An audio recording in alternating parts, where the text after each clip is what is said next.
तो आज बात करते हैं रशिया यूक्रेन वाले मामले पे। तो खबर आपको मिल ही चुकी गई होगी कि रशिया ने जो है ईस्टर्न यूक्रेन के जो है कई सारे एरियाज़ पे जो है वो इनडायरेक्टली कब्ज़ा कर लिया है। तो जो एरियाज़ में जो है विद्रोह हुआ उनको जो है एक इंडिपेंडेंट देश जो है के रूप में जो है रशिया ने मान्यता दे दी है। तो अपना काम जो है उसने इनडायरेक्टली कर लिया है। अब जो है यूक्रेन जो है तीनों तरफ से जो है घिर गया है रशिया के आसपास। तो एक तरफ से जो है क्रीमिया ले चुका है, सामने वो है ही, और अब जो है दो नए प्रांत जो है यहाँ पे ले लिए। तो उसका काम जो है यहाँ पे हो चुका है। अब जो सैंक्शन वाले खेल हैं वो चलते रहेंगे, उससे कुछ खास जो है रशिया को फ़र्क पड़ता नहीं है। उसको जो करना था वो कर चुका है, और शायद एक दो साल बाद जो है फिर ऐसे ही चीज़ कुछ वो रिपीट करेगा और बचा कुचा भी जो है वो ले सकता है। अब ये पूरे घटनाक्रम में जो है भारत के लिए बहुत कुछ सीखने को है, समझने को है, और हमको अपनी पॉलिसीज़ में जो है, अपनी नीतियों में जो है बहुत कुछ बदलाव करने की ज़रूरत है। तो पहली चीज़ जो हमको समझने की ज़रूरत है कि आपके पड़ोस में अगर ऐसे लोग हैं जो आपके दुश्मन हैं, तो उनको मजबूत बिल्कुल मत होने दीजिए। तो ये एक इम्पॉर्टेंट लेसन है जो सीखने की ज़रूरत है। तो इस पूरी चीज़ को क्यों कर रहा है रशिया, उसको क्यों ज़रूरत पड़ रही है कि वो जो है इतने एरियाज़ पे और कब्ज़ा करे, जबकि वो पहले ही दुनिया का आकार में सबसे बड़ा देश है। रीज़न ये है कि उससे जो है उसकी सिक्योरिटी खतरे में आती है। तो जिस तरीके से नेटो एक्सपेंड कर रहा है, और अगर उसके बॉर्डर पे जो है नेटो वाले देश हो जाएंगे जहाँ पे अमेरिका की परमाणु मिसाइल हैं, तो ये उसकी सुरक्षा के लिए खतरा है। तो इस खतरे को जो है होने से पहले ही रशिया प्रोएक्टिव एक्शन ले रहा है और उसको काउंटर कर रहा है। अब ऐसे ही अगर हम इसराइल को देखें तो वो भी यही करता है। तो अब भी जब भी आप देखिए कि किसी उनके पड़ोसी ने न्यूक्लियर बॉम्ब बनाने की कोशिश की, तो जो है इसराइल ने जो है तरह तरह के अटैक किए, साइबर अटैक किए, और उनके साइंटिस्टों को जो है सीक्रेटली मरवा दिया, जहाँ ज़रूरत हुई मिलिट्री ऑपरेशंस भी की। तो ये सारी चीज़ें उसने भी की, क्योंकि ये ज़रूरी है आपकी सुरक्षा के लिए कि आपका पड़ोसी दुश्मन जो है आपसे ज़्यादा मजबूत ना हो जाए। ज़्यादा मजबूत हो जाए तो भविष्य में जो है वो खतरा बन जाएगा। अब ये चीज़ हमें बहुत पहले समझ लेनी चाहिए थी। तो हमने जो है एक बहुत बड़ी गलती की कि पाकिस्तान को जो है हमने परमाणु बम जो है वो बना लेने दिए, उसको एडवांस मिसाइलें जो है वो बना लेने दी। तो ये चीज़ कर लेने देना जो है हमारी बेवकूफ़ी रही है। तो हम पाकिस्तान को जो है पीट चुके हैं कई बार। उसको जो है 47-48 में पीट चुके हैं, 65 में पीट चुके हैं, 71 में पीट चुके हैं, कारगिल वॉर में पीट चुके हैं। तो 4 बार हम उसको पीट चुके हैं, तो एक आध बार और भी पीट सकते थे। तो जब भी अगर हमें ये इन्फॉर्मेशन मिल रही थी कि वो भी जो है मिसाइल एडवांस बना रहा है, ये बना रहा है, वो बना, तो हमें एक मिलिट्री एक्शन करने की ज़रूरत थी। हमें भी जो है वही करना था जो कि इजराइल करता है। तो वो अगर हम कर रहे होते तो आज जो है जो पाकिस्तान जितना रिएक्ट कर लेता है उसका 10% भी नहीं कर पाता। तो हमने पाकिस्तान को जो न्यूक्लियर बॉम्ब बना लेने दिए हैं वो हमारी बेवकूफ़ी वाली चीज़ रही है। हमको प्रोएक्टिव एक्शन लेके उनके पूरे न्यूक्लियर प्रोग्राम को ध्वस्त कर देना था, जो हमने नहीं किया। उसका कारण ये है कि हमारे यहाँ सरकारें जो है कुछ इसी प्रकार की आती जाती रहती हैं। अब ये तो मेन रीज़न हो गया कि पहली चीज़ जो हमको सीखनी है कि अपने पड़ोस में जो है अगर कोई दुश्मन है तो उसको ज़्यादा मजबूत ना होने दें।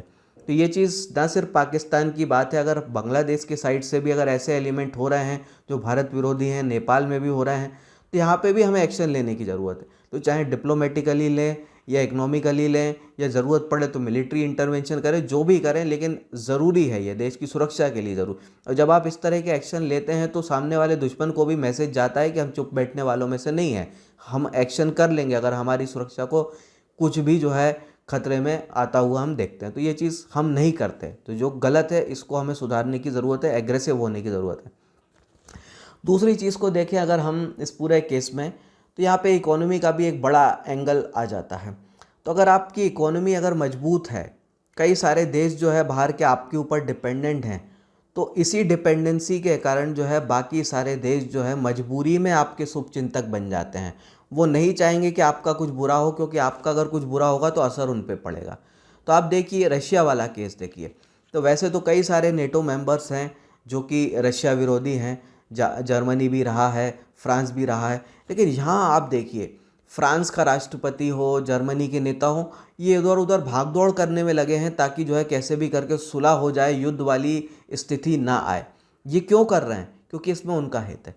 तो रशिया से जो गैस सप्लाई आती है, जर्मनी की तो जो है आधे से ज़्यादा जो है वहाँ पे आ रही है। तो अगर ये गैस सप्लाई रुकती है या गैस के प्राइस बढ़ते हैं तो इसका असर उन पे होना है, इसका नुकसान जो है उनको होना। इसीलिए ये सारे देश जो है एग्रेसिवली जो है भाग दौड़ कर रहे हैं, नेता उनके बातचीत में लगे हुए हैं कैसे भी करके युद्ध टाला जाए। वहीं आप अमेरिका को देखिए, अमेरिका वो जो है वो सब नहीं कर रहा, वो जो है एग्रेसिव भाषा बोल रहा है, वो युद्ध की भाषा बोल रहा है, बाकी सारे शांति की। तो हमको जो है ये करने की ज़रूरत है, अपनी इकोनॉमी को मजबूत बनाने की ज़रूरत है। अब आप देखिए जब भी कुछ होता है दुनिया के किसी देश में, अमेरिका में कुछ हुआ, यूएई में कोई मिसाइल अटैक हुआ, सऊदी अरब में कोई मिसाइल अटैक हुआ, या अभी रशिया यूक्रेन में जो भी चल रहा है, तो जब भी ऐसा कुछ होता है ना तो भारत के शेयर बाज़ारों में बहुत तेज़ नेगेटिव रिएक्शन होता है। यहाँ पे जो आके बड़ा सी गिरावट हो जाती है जैसी इस प्रकार की खबरें आती। लेकिन अगर आप गौर करें कि हम जो है पाकिस्तान पे जाके सर्जिकल स्ट्राइक कराते हैं, उनके 300 आतंकी मार आते हैं, घुस के मार आते हैं, चाइना के जो है गलवान में जो है 50-60 उनके मार आते हैं। अब इन सारी चीज़ों पे भारत का शेयर बाज़ार जो है वैसा रिएक्ट नहीं करता, हल्का पुल्का गिरता है और फिर ऊपर आ जाता है। लेकिन यहाँ पर जो विदेशों में जो चीज़ें होती हैं, जैसे यूएई पे हुआ, सऊदी पे हुआ, इराक सीरिया में कुछ हुआ या इधर हुआ, तो बहुत तेज़ रिएक्ट करता है। उसका रीज़न ये है कि भारत का जो ग्लोबल सप्लाई चेन में हिस्सा है वो बहुत मामूली है। तो भारत का अगर कुछ बुरा भी हो जाता है ना तो बाकी दुनिया को कोई फ़र्क नहीं पड़ता, लेकिन इनका कुछ बुरा होता है तो पूरी दुनिया को फ़र्क पड़ता है। तो गल्फ़ कंट्रीज़ में कुछ होता है तो तेल सप्लाई जो है वो डिस्टर्ब होती है, तेल के प्राइस जो है ऊपर जाते हैं, इससे पूरी दुनिया पे असर होता है। रशिया में अगर कुछ गड़बड़ हो रही है, वहाँ युद्ध हो जाता है, तो वहाँ पे भी तेल गैस की सप्लाई पे असर पड़ेगा, उसके प्राइस पे असर होगा। तो ये सारी चीज़ें क्या कर देती हैं, इकोनॉमी में इनका ग्लोबल सप्लाई चेन पे कंट्रीब्यूशन बढ़ा देती है। वैसे ही चाइना की बहुत बड़ी वैल्यू, क्योंकि जो है वर्ल्ड की फैक्ट्री उसको बोलते हैं, इतनी ज़्यादा मैन्युफैक्चरिंग करता। तो कोई भी नहीं चाहेगा कि चाइना पर जो है ऐसा हमला हो जाए, ये सब हो जाए कि उस पर उस मैन्युफैक्चरिंग पे असर हो, क्योंकि इससे फिर उनकी इंडस्ट्रीज पे असर हो जाए। हम जो है अपनी इकोनॉमी को उस तरीके से ग्रो करना है, कुछ इंडस्ट्रीज़ को हमें इस तरीके से बनाना है, ऐसा मजबूत बनाना है कि बाकी पूरी दुनिया हम पर निर्भर होने लगे। तो कुछ हद तक जो है ये काम हमने आईटी में कर तो लिया है, पर आईटी में भी हमारी समस्या ये है कि हम इनोवेशन कम कर रहे हैं, हम सर्विस प्रोवाइडर वाले काम जो है वो ज़्यादा कर रहे हैं। तो हमारे देश में माइक्रोसॉफ्ट हो या फेसबुक हो या यूट्यूब हो, इस तरह की कंपनियां पैदा नहीं होती। टीसीएस, इन्फोसिस ज़रूर होती हैं, जो कि जो है एक तरह की सेकेंडरी सर्विस देने होती है। यहाँ पे हम थोड़ा इम्प्रूव कर सकते हैं। कुछ और इंडस्ट्रीज़ हैं, टेक्सटाइल, एग्रीकल्चर, उसको हम इस तरीके से कर सकते हैं कि बाकी देश जो है हम पे डिपेंड होने लगे। तो जहाँ वो डिपेंड होने लगेंगे हमारी सुरक्षा बढ़ जाएगी। तो कुछ हद तक जो है इस पर काम करने की हमको ज़रूरत है। तो अभी हाल ही में अगर आप देखें, यूएई के साथ हमारा फ्री ट्रेड एग्रीमेंट हुआ है, बहुत अच्छी बात है। सऊदी अरब के साथ भी चल रहा है, तो इसका हमें बाद में बहुत बड़ा फ़ायदा मिलने वाला है। फ़ायदा ये मिल रहा है कि अगर यूएई की बड़ी रिफाइनरी भारत में लगी हुई है, सऊदी अरब का बड़ा इन्वेस्टमेंट यहाँ लगा है, तो पाकिस्तान अगर यहाँ अटैक करेगा तो यहाँ कुछ बुरा होगा तो इसका नेगेटिव असर यूएई में भी होगा, सऊदी अरब में भी। तो पाकिस्तान के ऊपर जो है डिप्लोमेटिक प्रेशर जो है वो इन देशों का भी रहेगा। तो ये सारे देश जो है डिप्लोमेटिकली हमारे साथ खड़े हो जाएंगे, और ये थोड़ा थोड़ा आप हो भी रहा है। आप देख सकते हैं कि पिछली सरकार होती थी, क्योंकि इस तरह के कोई स्टेप नहीं लेती थी, तो यूएई हो या सऊदी हो, ये सारे देश जो है वो एक तरफा जो है हमेशा जो है पाकिस्तान की साइड में खड़े होते थे। पर अब ऐसा नहीं होता है, चाहे सिक्योरिटी काउंसिल की मीटिंग हो या कुछ भी हो, अब जो है वो पाकिस्तान का साथ नहीं देते, क्योंकि हमने जो है थोड़ा थोड़ा जो है इकोनॉमी को और डिप्लोमेसी को जो है यूज़ करना जो है सीख लिया है, मिलाना सीख लिया है। तो ये काम जो है थोड़ा मोदी गवर्नमेंट के में अच्छा हो रहा है, पर थोड़ा और इसको आगे ले जाने की ज़रूरत है कि श्रीलंका के साथ भी हमारे ट्रेड ऐसे हों, नेपाल उसके साथ भी हों, बांग्लादेश की, वो हम पे डिपेंडेंट से हो जाए। तो डिपेंडेंसी वाली जब चीज़ आ जाएगी तो वो मजबूर हो जाते हैं आपका साथ देने के लिए, सपोर्ट कर। तो उस तरीके से इकोनॉमी को हमको आगे बढ़ाने की जो है ज़रूरत है। तीसरी बड़ी इंपॉर्टेंट चीज़ है वो ये है कि अंदरूनी विद्रोह को बचा के रखिए। तो एक बड़ी कॉमन सी मिलिट्री स्ट्रेटजी है, अगर आप मिलिट्री वाली किसी किताबों को पढ़ेंगे तो इसमें इस स्ट्रेटजी का बहुत जगह जिक्र होता है। तो स्ट्रेटजी ये है कि आप अंदरूनी जो है विद्रोह कराइए, इस विद्रोह को जो है राजनीति या सैन्य समर्थन दिलवाइए, और इसके द्वारा जो है आप देश के टुकड़े करवा दीजिए। ये बार बार जो है सक्सेसफुली एग्जीक्यूट कई सारे देशों ने किए, हमने भी किए। तो अगर आप देखें बांग्लादेश कैसे बना, तो पहले जो है मुक्ति वाहिनी जो है विद्रोह करता है, इस विद्रोह को जो है साइलेंट सपोर्ट जो है वो भारत का रहता है, फिर बाद में जो है राजनीतिक सपोर्ट हो जाता है, फिर मिलिट्री सपोर्ट होता है, और इस तरीके से जो है बांग्लादेश बन जाता है। वैसे ही अगर आप देखें पाकिस्तान कैसे बना, तो वो भी कुछ हद तक इसी प्रकार से बना है। तो हमने जो हमारे देश के अंदर जो है इस्लाम के नाम पे जो है एक विद्रोह हुआ, और इस विद्रोह को जो है एक राजनीतिक सपोर्ट मिला जिन्ना विन्ना और कुछ हद तक अंग्रेज़ों के द्वारा भी। तो ये जब सपोर्ट हुआ तो बाद में जो है एक देश का टुकड़ा हो गया, एक पाकिस्तान बन गया। तो ये एक कॉमन सी मिलिट्री स्ट्रेटेजी है। वैसे ही जो है यूएसएसआर का जो विघटन हुआ था, जो ब्रेक हुआ था, वो भी इसी प्रकार से हुआ था। और अभी रशिया ने जो क्रीमिया को लिया है और अभी जो 2 नए प्रांत को इंडिपेंडेंट डिक्लेयर करके जो लिया है, वो भी इसी स्ट्रेटेजी से किए। तो रशिया के जो लोग हैं, समर्थन वाले हैं, उन लोगों ने विद्रोह किया। उस विद्रोह को जो है रशिया का सपोर्ट रहा और बाद में वो चीज़ जो है इंडिपेंडेंट देश डिक्लेयर हो गया। अगर आप एक रिसर्च पेपर पढ़ें, एक रिसर्च पेपर है पाकिस्तानी सेना का जो 1971 के युद्ध में उनकी हार के बाद आया था, तो उन्होंने इसी स्ट्रेटजी को भारत पर लागू करने के लिए काम करना है, इस पे जो है उन्होंने एक रिसर्च पेपर पब्लिश किया था। ऑनलाइन आपको मिल जाएगा। इस पेपर का टाइटल है ब्लीड इंडिया थ्रू 1000 कट्स।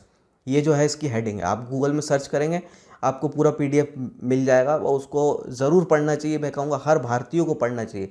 तो अगर आप उसको पढ़ लेंगे तो आप समझ जाएंगे कि देश में जो चीज़ें हो रही हैं वो क्यों हो रही हैं, उसके पीछे किसका हाथ है। तो अगर आप अभी हिजाब वाले केस को देखिए तो वहाँ पे भी ISI के लिंक सामने आ रहे हैं कि वहाँ से जो है फंडिंग हो रही है, सपोर्ट दिया जा रहा है।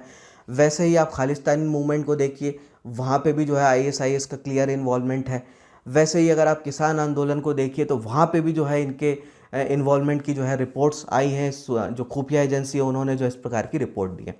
तो यहाँ क्या हो रहा है कि भारत में इंटरनल रिवोल्ट कराया जाए, अंदरूनी विद्रोह कराया जाए, फिर उस विद्रोह को एक पॉलिटिकल सपोर्ट दिलवाया जाए और फिर उस पॉलिटिकल सपोर्ट के बेस पे जब विद्रोह इतना एक्सटेंड हो जाए कि जो है देश जो है टूटने की कगार पे आ जाए, वो वाली स्थिति लानी है। तो कुछ हद तक जो है वो राजनीति हमारी देश की ऐसी है, डेमोक्रेसी में जो है एक खराबी ये होती है कि जब आप सत्ता से लंबे दूर बैठे रहते हैं तो जो विपक्ष के लोग होते हैं वो देश विरोधी हो जाते हैं। सत्ता पक्ष का विरोध करते करते वो जो है वो देश का विरोध करने लगते हैं। जैसे कोई अभी कह रहा था कि भारत जो है वो राष्ट्र नहीं है, वो यूनियन ऑफ स्टेट है। तो कोई जो है खालिस्तान के पक्ष में भी बोलने लगता है। कश्मीर की आज़ादी के नाम पे जो है कई सारे हमारे देश के अंदर के नेता ही जो है उस चीज़ का समर्थन करते रहते हैं। तो ये डेमोक्रेसी की वीकनेस है। इस वीकनेस को हमें दबाने की ज़रूरत है। तो ये जो चल रहा है हमारे देश में, कभी किसान आंदोलन, कभी हिजाब, कभी CAA का विरोध, कभी खालिस्तान के नाम पे कुछ, तो ये असल में वही स्ट्रेटेजी का एक एग्जीक्यूशन है, ब्लीड इंडिया थ्रू 1000 कट जो पाकिस्तान की है। तो इसीलिए हर प्रकार का यहाँ समर्थन आ जाता है। और दूसरी बात यह है कि जियो पॉलिटिक्स में हर आदमी आपका दोस्त नहीं होता, सब जो है फ़ायदे नुकसान की दोस्ती होती है। तो चाहे अमेरिका हो या यूरोप हो, कितने भी हमारे अच्छे दोस्त दिख रहे हो, वो असल में नहीं होते हैं। फ़ायदे की बात होती है। ना अमेरिका चाहेगा कि भारत जो है एक महाशक्ति बन जाए, ना जो है फ्रांस चाहेगा, ना कुछ और चाहेगा। तो कुछ हद तक जो है इस विरोध विद्रोह का जो है वो ये भी समर्थन करते हैं। आप देखिए न्यूयॉर्क टाइम्स जो है, वॉशिंगटन पोस्ट है और इस तरह के जो फॉरेन के अखबार हैं, कभी कभी फॉरेन के नेता लोग हैं, कभी कनाडा में जो है इशू उठ जाता है हमारे किसान आंदोलन, कभी UK में उठ जाता है। तो ये क्यों होता है? ये इसलिए होता है क्योंकि वो भी नहीं चाहते कि भारत जो है एक मजबूत देश बने। भारत में वो पोटेंशियल है, इतनी बड़ी आबादी है, सभी प्रकार के संसाधन हैं, राजनीति ही हमारी ख़राब है, हमें वो पूरा पोटेंशियल है कि हम वो कर सकते हैं। तो ये देश भी नहीं चाहते कि हम वो करें। इसलिए इस प्रकार की चीज़ों को थोड़ी थोड़ी हवा जो है ये भी देते रहते हैं। तो इसीलिए जो है आप देखेंगे कि हर प्रकार जो भारत में धरने प्रदर्शन हो रहा है, कहीं ना कहीं उसके फॉरेन लिंक मिल ही जाएंगे। तो कभी रिहाना, कभी मियाँ खलीफा जो है वो सब कूद आएंगे, जिनको पता भी ना हो कि यहाँ क्या हो रहा है, पर इनको पैसे दिए जाते हैं ये सब करने के। तो इस चीज़ को हमें समझने की ज़रूरत है कि जो सब हो रहा है तमाशा, उसके पीछे कारण है, उसके पीछे देश विरोधी शक्तियाँ हैं। तो आपको समझना है कि हर जो चीज़ हो रही है सड़कों पे, वो आम प्रदर्शन नहीं है, वो इस इंटरनल रिवोल्ट को भड़काने का हिस्सा है जो कि देश के दुश्मन करना चाहते हैं। तो इसके प्रति अगर हम जागरूक रहेंगे, हम समझेंगे, तो हम इसको जो है ईजीली काउंटर कर पाएंगे। तो देश के हर नागरिक को जो है जानना चाहिए, समझना चाहिए। इसके साथ जो है मैं अपनी आज की बात ख़त्म करता हूँ। इस पर अपने विचार रखिएगा। फिर मिलते हैं।